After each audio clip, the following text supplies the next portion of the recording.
안녕하세요 여러분, 반갑습니다. 저는 인지과학자 김상균입니다. 이렇게 NRP 데모데이를 통해서 여러분들 뵙게 해서 정말 반갑습니다. 제가 왜 이렇게 반갑냐 하면 제가 몇 년 전 2020년에도 이 멋진 데모데이에 함께 했었습니다. 오늘 이렇게 가상 공간에서 여러분들하고 더 다른 주제, 더 진보한 주제를 가지고서 만나 뵙게 되었습니다. 제가 오늘 준비한 이야기는 경계성에 대한 이야기입니다. 우리가 기존에 있던 무너질 것 같지 않던 경계를 허물고 새로운 가치, 새로운 미래를 향해서 어떻게 나아갈 수 있는지 그 현재와 나아갈 길을 한번 짚어볼까 합니다. 그동안 혹시 메타버스나 XR 연구하시면서 이런 이야기 최근에 좀 들으시고 속상한 분이 계실 것 같아요. 사실 제 얘기입니다. 메타버스 이제 끝난 게 아니냐. 와, 저는 근데 사실 아직 시작도 하는 것 같은데 어떤 분들은 끝을 말씀하시는 것 같습니다. 우리가 뭐 그런 것 같아요. 산업혁명기에 수많은 엔진이 개발되고 여기까지 왔지만 그럼 그런 엔진의 역사가 끝난 거냐? 아니죠. 더 누적되고 변화되면서 인류를 뒷받침해주고 있습니다. 저는 메타버스가 마치 그런 것 같이 좀 생각을 합니다. 이미 끝나버린 하나의 키워드가 아니라 더 멋진 쪽으로 결합되고 확장되면서 새로운 가치를 만들어내고 있는 것. 저는 이렇게 생각을 하고 싶고요. 또 어떤 분들은 이 얘기도 하세요. 메타버스 그거 아이들만 좋아하는 약간 게임 같다. 그런데 제가 오늘 이제 몇 가지 어떤 융합적인 사례들을 갖고 와 봤는데 제가 오늘 보여드릴 그 어떤 사례도 사실은 게임은 아닙니다. 그렇다고 해서 뭐 게임에 메타버스가 쓰이는 게 나쁘다. 그건 아니에요. 좋아요. 좋은데 게임이 아닌 영역에서 또 메타버스의 어떤 확장성은 무한하다라는 걸 제가 오늘 좀 풀어볼까 합니다. 그런데 저는 우리 메타버스가 좀 더 발전되고 세상에 가치를 주기 위해서 이런 관점으로 우리가 이 기술과 적용 분야를 바라보면 어떨까 하는 욕심을 갖고 있습니다. 특히 최근에 이제 메타버스 만드는 콘텐츠 기업들을 보게 되면 인공지능이 올라가면서 대중의 관심은 인공지능 쏠린 것 같지만 더 오히려 좋다라고 말씀하시는 분들도 계십니다. 왜냐하면 메타버스 내에서 우리가 만날 수 있는 여러 버추얼 휴먼 그리고 다양한 공간과 오브젝트들을 기존에는 우리가 직접 다 제작을 하고 운영을 했어야 되는데 이제 오히려 생성형 인공지능의 도움을 바탕으로 더 쉽고 빠르게 만들고 생동감 있는 경험을 만들 수 있다. 이 부분에 대해서 더 좋게 바라보시는 경우가 있습니다. 그럼 메타버스하고 인공지능 두 개의 기술만 관련이 있을까? 아닌 것 같아요.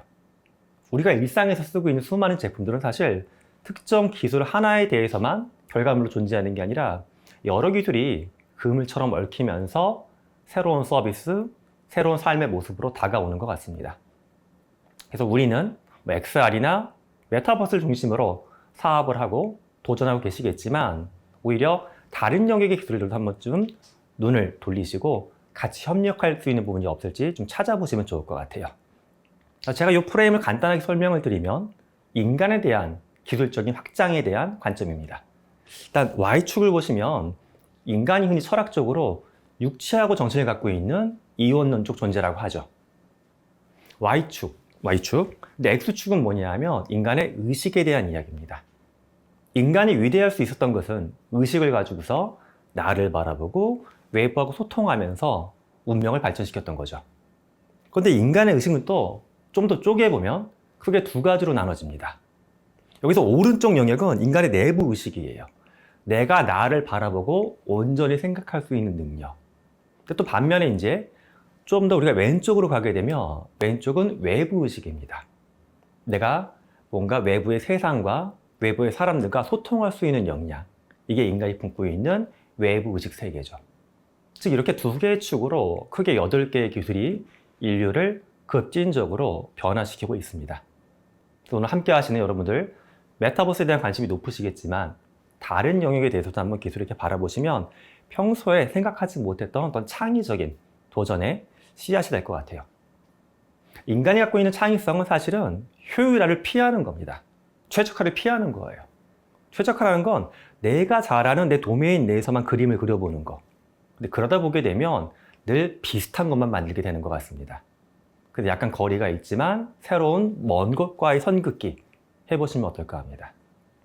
오늘은 제가 뭐 아주 복잡한 사례는 아니지만 그래서 몇 가지 좀 흥미로운 사례를 준비해 봤습니다. 과연 어떤 선긋기가 어떤 가치를 만들어내고 있는지 그 이야기 속으로 하나씩 들어가 보겠습니다. 첫 번째는 조만간 일상화될 수 있는 새로운 제품에 대한 이야기입니다. 이건 뭐 또 업무적인 게 아니라 우리의 일상을 변화시킬 수 있는 거. 2023년 11월에 스위스에서 판매를 시작한 제품 스마트 글래스인데 이걸 끼면 저는 굉장히 기대되는 게 외국어 번역을 자동으로 해준다고 합니다. 메타버스의 AR 기술과 생성의 인공지능이 동시에 결합이 된 작은 안경인데 영어도 번역해주고 일본어도 번역해주고 그것도 문자로도 번역해주지만 들리는 것도 번역해주고요. 또 하나 길 안내도 해주고 지금은 좀 낯설고 좀 무거워 보일 수도 있지만 조금 더 경량화돼서 우리의 일상으로 가깝게 다가올 수 있는 시점이 전 그리 멀지 않았다라고 봅니다. 지금 메타버스하고 AI를 접목하니까 뭔가 복잡한 어떤 플랫폼을 통해 접속하는 게 아니라 우리의 일상에 가깝게 다가올 수 있는 그런 사례로 등장하고 있죠. 다른 것도 하나 보겠습니다. 가까운 국가인 일본은 메타버스하고 로봇을 접목을 해가지고 우리가 비슷하게 겪고 있는 문제가 있죠. 도시 집중화, 어떤 거주 환경의 양극화 이런 문제를 굉장히 독특하게 해결을 해보고자 노력을 하고 있습니다. 자, 근데 메타버스의 대표적인 장비가 VR 장비 이런 거잖아요. 이런 장비를 뒤집어 쓰고서 원격에서 로봇을 조작을 해가지고 근무하는 모습. 일본은 이런 사회 발전 계획을 2016년부터 짜기 시작했고 지금 나와 있는 이 모습은 2018년도부터 운영되고 있는 도쿄의 한 카페입니다. 무려 50대의 로봇이 근무하는 카페인데 50대 모두가 메타버스와 로봇 기술을 활용해서 원격으로 근무하는 분들이에요. 그러니까 즉 메타버스를 우리 흔히 컴퓨터 속 또는 스마트폰 속에 있는 세상만 이렇게 바라보는데 그게 아니라 이런 디지털 현실을 통해서 물리적 현실의 노동 환경이나 도시 집중화를 해결해 볼 수 없을까? 이런 고민도 해보고 있는 국가들이 등장하기 시작했습니다. 즉 이런 것 같아요. 메타버스라는 기술이 있고 여기에 뭔가 다른 도메인의 기술 하나 더 붙이고 그 다음에 이걸 어떤 가치에 연결시킬까? 이런 식으로 한번 사고를 해보자는 겁니다. 메타버스와 다른 기술의 연결, 이 연결을 통해서 어떤 적용 분야의 확장이 가능한지 이렇게 한번 우리가 머리를 굴려보면 하는 바람입니다. 그 다음 예는 앞에 게 뭔가 로봇이 들어가니까 너무 메카니컬하고 전자과학 쪽으로 복잡해 보인다. 투자가 너무 클 것 같다. 이렇게 보실 수가 있는데 역시 일본에서 유통업에서 최근에 시도하고 있는 사례를 한 가지 갖고 와봤습니다. 메타버스와 AI의 결합입니다. 국내도 그렇지만 요즘에 점포들을 보게 되면 무인 점포가 꽤 많이 있죠. 내가 직접 바코드 찍고 결제하고. 근데 저만 봐도 그런 점포 들어가면 가끔씩 좀 헤맬 때가 있어요. 제가 최근에도 썬블럭 하나 사려고 들어갔는데 와, 저는 올리브영에 썬블럭이 2, 30가지 있다는 걸 처음 알았어요. 맨날 아이들이 사다 주는 것만 대충 집어 쓰다가. 다행히도 거기 누가 있어갖고 물어볼 수가 있었는데 무인 점포였다고 하면 저는 아마 물건을 못 찍고 나왔을 것 같아요. 근데 그럴 때 대비해서 이렇게 상담원이 원격으로 뜨는 겁니다. 한국도 그렇지만 상당수의 국가가 인구가 고령화되면서 노동시장에 수급 문제가 발생하고 있죠. 그래서 일본은 이 문제를 아바타 상담원을 도입을 해보자. 그래서 원격지에 근무하는 상담원이 실시간으로 접속을 해서 상담원이 뭐 남자건 여자건 또는 뭐 좀 젊은 분이건 고령자건 간에 우리 기업이 설정해 놓은 우리 기업의 특성에 맞는 유니폼을 입은 하나의 고정된 캐릭터로 인공지능으로 실시간으로 변환시키는 거죠. 이 모습으로 고객을 만나게끔 하는 이런 것들을 시도를 해보고 있습니다. 유통 영역에서 기술을 쓴다고 해서 굉장히 드라이하게 인간대 관계를 끊어버리는 게 아니라 오히려 두 개의 기술을 통해서 유통 영역에서 인간의 개입을 좀 더 넣을 수 있는 쪽으로 고민을 해본 케이스가 되겠습니다. 이렇게 하다 보니까 근로자의 뭐 성별 또는 연령에 무관하게 기업 입장에선 동일한 유니폼을 입고 우리가 설정한 모습에 맞춰서 근로할 수 있는 근로자를 확보하게 된 거죠. 어찌 보면 유통 영역에서 두 개의 기술이 동시에 들어가니까 인간 간의 관계를 끊어버리는 굉장히 뭔가 건조한 적용예처럼 볼 수가 있지만 한편으로는 유통 현장에서 사람을 만날 수가 없는데 오히려 사람을 더 만나고 연결시켜 줄 수 있는 인간다운 기술이 아닌가 이렇게 생각도 듭니다. 다음 이야기는 좀 더 놀라운 쪽이에요. 콘텐츠 영역.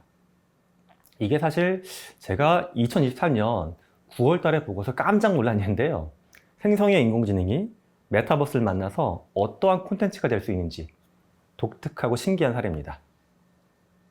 베니스에서 발표된 부분인데 페이블 스튜디오라고 하는 창작팀이 있어요. 이들은 더 시뮬레이션이라고 하는 어떤 메타버스 인공지능 플랫폼을 만들었는데 이 플랫폼이 하는 역할은 스튜디오입니다. 제작 스튜디오.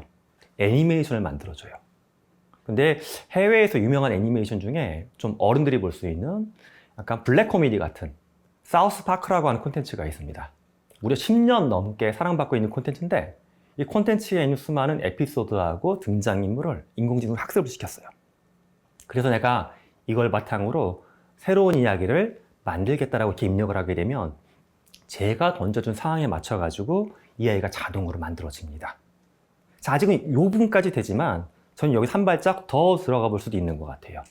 이걸 뭐 VR 같은 걸 쓰고 볼 수도 있지만 여기에 내가 직접 들어가서 사우스파크 안에 있는 주인공들하고 같이 생활해 보는 거, 이런 어떤 콘텐츠의 개발 방향도 충분히 가능한 것 같습니다.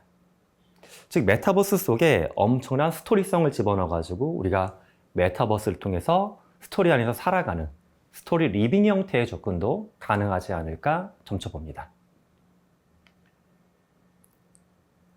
조금 더 깊이 있고 우리한테 필요할 수 있는 영역, 이런 것도 가능한 것 같아요.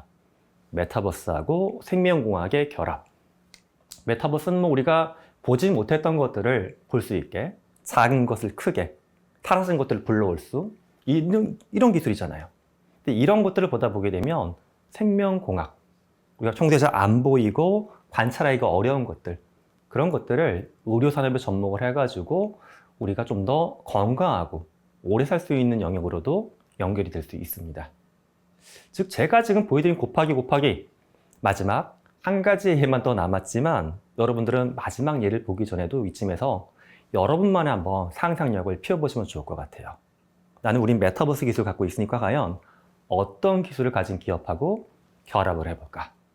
그래서 우리 지금 예를 들어서 게임 쪽 또는 교육 쪽 이런 확장 부분을 갖고 있는데 우리가 접근하지 못했던 어떤 산업으로 확장할 수 있을까? 이런 식의 한번 생각을 해보시면 좋겠습니다. 마지막이 어찌 보면 가장 좀 의외입니다 하실 수 있는 예예요. 바로 모빌리티입니다. 이동. 인간이 말을 타면서부터 영토를 넓혔다고 하죠. 말이 현대 자동차가 된 건데 저는 사실 메타버스가 아무리 발전해도 인간은 몸을 움직일 것 같아요. 집 안에만 가만히 있어서 이게 창만 바라보지는 않고 계속 우린 이동을 할 겁니다. 근데 여긴 독특하게 제가 기술 3개까지 한번 접목된 케이스를 갖고 와봤습니다. 메타버스가 있고 인공지능이 있고 심지어 로봇이 붙어 있고 인류의 이동은 이 세 기술을 통해서 어떻게 확장할 수 있을까? 이 분야에서 여러 기업들이 활동하고 있지만 제 왼쪽에 띄워놓은 케이스는 아우디입니다. 아우디는 증강인실을 적극적으로 연구하고 있는 기업이에요. 그래서 미래의 아우디 자동차엔 증강인실 안경과 수많은 디스플레이가 연동돼서 작동하는 이런 모습. 그리고 차 안에 장착된 드론이 차와 함께 날아다니면서 내가 보지 못하는 것들을 압축을 시켜서 눈앞에 띄워주는 기술, 이런 것들을 궁리를 해보고 있습니다. 또 다른 도메인에 있는 엔비디아 같은 경우는 수많은 자동차를 시승하거나 아직 먹업도 만들어지지 않은 자동차를 내가 메타버스 기술을 통해 갖고 굉장히 정밀하게 테스트해보거나 또 여러 가지 실험을 해볼 수 있는 것들, 이런 것들을 만들어내고 있습니다. 만약에 여러분들이 이렇게 메타버스 기술을 갖고 있다. 전 지금 개인용 모빌리티만 말씀드렸지만 항공, UAM, 선박, 인류가 꿈꾸는 다양한 이동 영역에 메타버스가 어떻게 적용될 수 있는지 이렇게 우리가 또 사고를 확장해 볼 수 있을 것 같습니다. 제가 오늘 말씀드린 몇 개의 케이스는 크게 3가지로 압축을 해볼 수가 있습니다. 첫 번째, 우리가 갖고 있는 좋은 기술을 다른 디멘전의 기술과 한번 결합을 하면 어떨까 하는 겁니다. 두 번째는 아마도 지금 적용 영역이 굉장히 좀 한정적인 것 같아요. 국내는. 굉장히 좋은 기술 갖고 있는 업체들이 많이 있으신데 제가 관찰한 영역에선 일단 교육 부분 또는 디지털 트윈 이런 것들에 너무 집중화가 많이 되어 있는 것 같습니다. 좀 낯설 수도 있지만 콘텐츠, 모빌리티, 일상, 유통 등 다양한 산업에서 과연 메타버스에 대해서 무엇이 필요한지 한번 확장해 보시면 좋겠습니다. 마지막, 이런 결합과 확장이 어떤 일시적인, 뭐 어떤 전시적인 측면의 그런 목적을 갖고 있는 게 아니라 진정한 가치가 무엇인지 이제는 우리가 하나씩은 증명을 해보면 좋겠습니다. 결합, 확장, 증명을 통해 이 영역, 그리고 여러분의 업이 성장할 수 있으리라 저는 믿습니다. 정말 근데 이런 발전이 눈부시게 앞으로 일어날 수 있을까? 2000년에 걸친 인류의 GDP입니다. 와, 이 그래프를 보면요. 한 1700년 동안 인류의 경제적인 성장이 굉장히 정체되어 있는 느낌이었죠. 하지만 뒤따라오는 300년 동안 우리는 무시무시한 발전을 만들어냈습니다. 크게 두 가지의 축이 있었던 것 같아요. 하나의 축은 여러분이 너무나 잘 역사 시간에 배웠던 산업혁명이죠. 인간이 갖고 있는 육체적인 힘을 넘어서는 무언가 기계의 등장. 또 하나는 컴퓨터의 등장이었죠.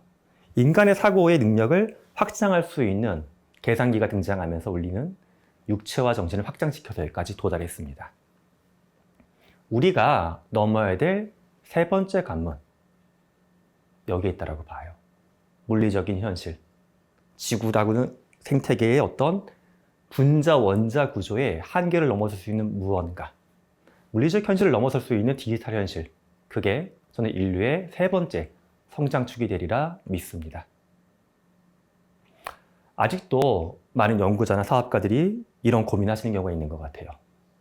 어떤 특정한 테크 분야의 버즈워드를 쫓아가는 사냥꾼처럼 내가 비춰지는 게 아닐까? 저는 절대로 아니라고 생각합니다.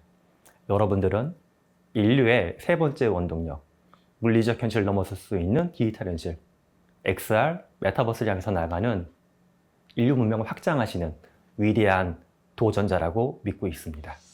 경기도 경기콘텐츠진흥원, 그리고 누구보다 우리 NRP 데모데이를 오늘 함께 하시는 여러분들, 제가 진심으로 응원드립니다. 우리는 인류 문명을 확장하는 위대한 도전자입니다. 여러분의 도전의 앞날에 큰 성공과 기쁨이 함께하길 바랍니다. 지금까지 인지과학자 김상균이었습니다.